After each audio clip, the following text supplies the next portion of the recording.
courtesy of MSLYNN hair. They sent over this beautiful 360 lace wig. The texture is water wave and I absolutely think it looks cute on me.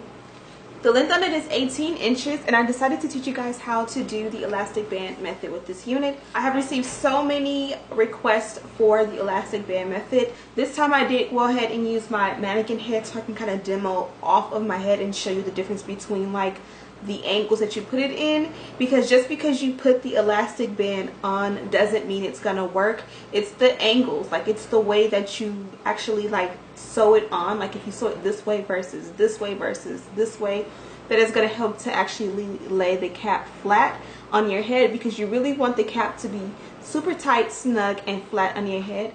So dropping right in that thing, this is the package that the wig comes in. As always, I've done a few videos with this company, so be sure to check those out as well. I have them linked down below. You get the box, you get a brochure, and then you get your wig. Comes in a plastic bag, comes nicely protected. It's a 360 lace wig, and this is what it looks like on initially. I'm just going to go ahead and check it out, feel it out. The curls are absolutely beautiful. The actual wig fits snug, which is a rarity for 360 lace wigs, but they always fit good with this company. So I'm going to show you how to achieve flawless lace with the elastic using the elastic band method. Now I keep two sizes on hand. This is a 1 inch and a 1.5 inch. I decided to go with the 1.5 inch this time around. Obviously it's thicker, so it gives a better hold. So basically how I do it, I just take a nice piece and I just measure exactly what fits from ear to ear on me without pulling it, and this is exactly what fits on me. But you want to be able to use the actual feature of it being elastic and stretchy to pull the wig down. So after I find a piece that is exactly the length of my nape from ear to ear, I kind of go ahead and measure that out, cut, and then I'll measure and pull about either 2 to 4 inches is kind of the rule of thumb. I do get very dizzy and headache very easily when I make it too tight. So I usually would do maybe about 1 inch to 1.5 inches cut off of the size of my nape. Now I put the wig back on and I kind of measure exactly what angle I want the band to lay. Now I'm going to do it on the wig. Now normally I just do it in my hands and I'm good to go, but I'm going to do it on the wig for demonstration purposes.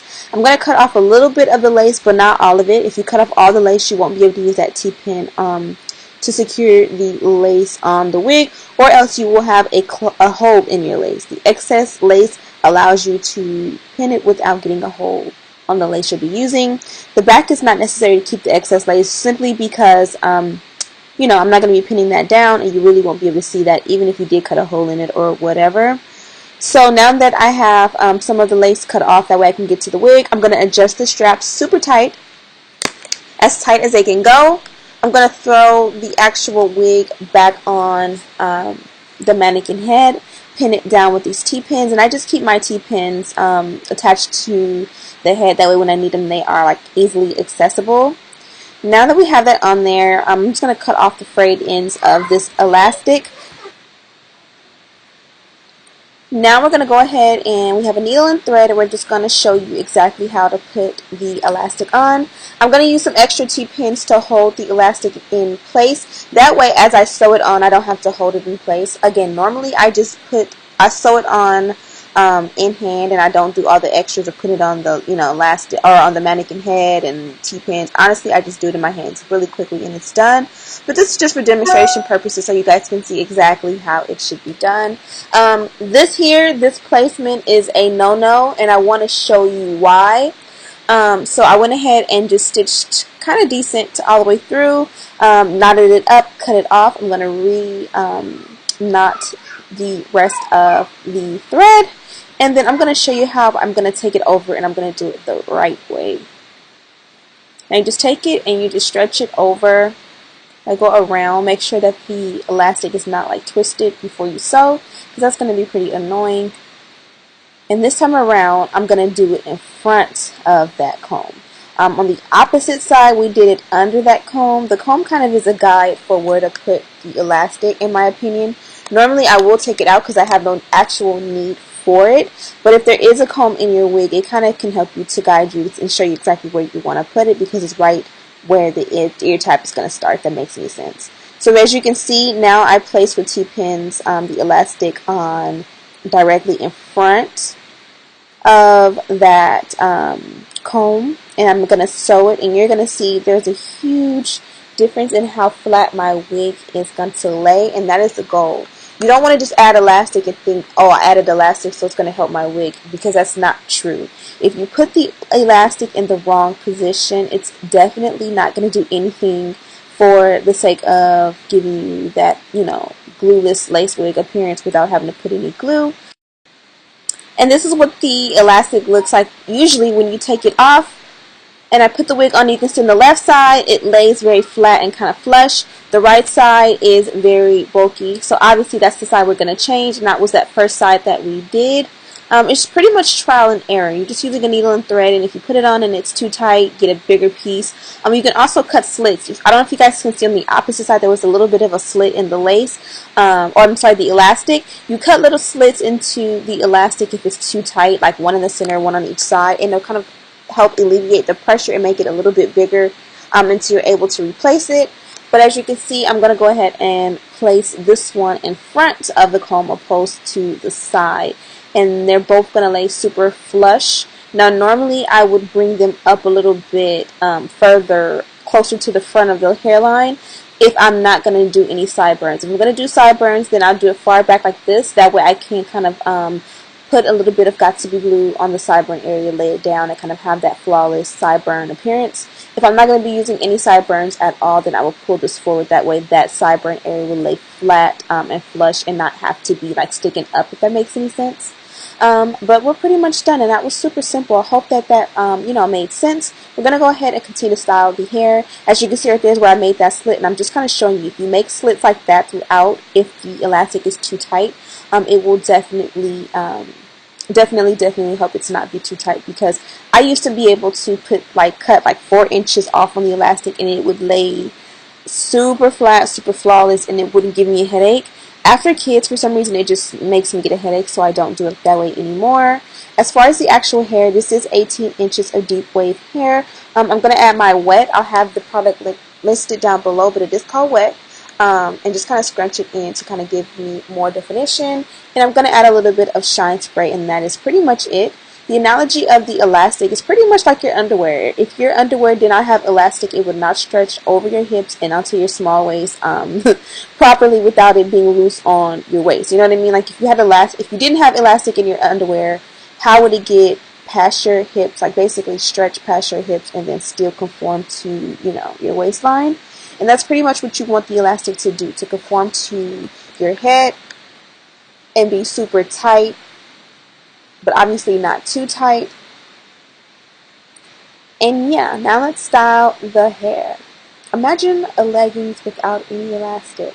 How is it going to give you that nice shape? So there was excess hair around, or lace around the sideburn area, around the ear tap, so I kind of cut that off on both sides. You can definitely tweeze out the hairline to make it a little bit more natural. Sometimes I feel like I over tweeze, so I rather just stick with what I have. You can also bleach the knots for a more natural appearance. I just used powder today, which the powder I'm going to use is going to end up coming out red on camera. It looks perfect in person, but as I reviewed the footage, it did look a little bit red, so just kind of use discretion. If you're going to use a powder, make sure that you go out into the natural sunlight and see what it looks like. Or take a selfie with the flash on and see what it looks like, and that's kind of going to be your, you know, marker if the powder or concealer or whatever you use is unclockable. Using my got2b glue gel to go ahead and lay down the baby hair that I just created and cut. I also used the got2b glue spray on each side, and I kind of just sprayed some and kind of let it dry, and then adhere. And for some reason it wasn't working today. I think it's because I have makeup on and I haven't shaved my sideburns in a while. I've been letting my sideburns grow back because sometimes I shave them in order to kind of make the hairline look more flawless, and you can't see them. And now that I'm letting them grow back, it just doesn't stick as well, so gotta shave them back off. That's pretty much it. I'm going to add a little bit of a side part. I kind of would have preferred a middle part after the fact, but for the sake of the video I thought it looked kind of cute. Here I was playing with the sideburns and it just wasn't working with me, so I just went ahead and put it all behind my ear. Because for some reason, again, it would not stick, so I just had to go ahead and throw it behind the ear like that. And you can make sideburns going all the way down. I didn't, but that would be cute too. And then just add some powder. Again, I did add a powder that ended up appearing a little bit more red, so be careful to make sure that your powder is flawless. Hope you guys enjoyed this video. I'm going to talk about the hair a little bit more in this process. Thank you guys for sticking with me. Wig sale coming. I think it's the 16th of this month, so stay tuned for that. Yeah, and let's talk about it. So hopefully that tutorial was helpful. Again, this hair is 18 inches long, and I think it's the perfect length as we transition into the summer. I think it's the perfect length where it's not too long and it's not too heavy, but you're still getting sexy, sassy little look. I decided to do a flip over. I did co-wash the hair before. I showed you guys what it looked like straight out of the box, and then off camera I went ahead to my sink and co-washed it really good, so that way, you know, it can make that natural curl. I did not feel like sideburns today, so I kind of extended on that. I did a little bit up top, just you know, to frame the hairline, and you can extend that down the sides as well if that's your preference. Also, this wig will look amazing as a middle part. I just was filling the side part with this length. I think it looks really good. I was planning on like trimming it to like customize it, but this actually is the perfect length, so that way it kind of does that nice flip over and has a little bit of layer. It always gives it a little bit of dimension and layer when it's like that. But then also, like, if I put it back behind my ears and stuff, it won't be too short where it kind of like buckles behind your ear.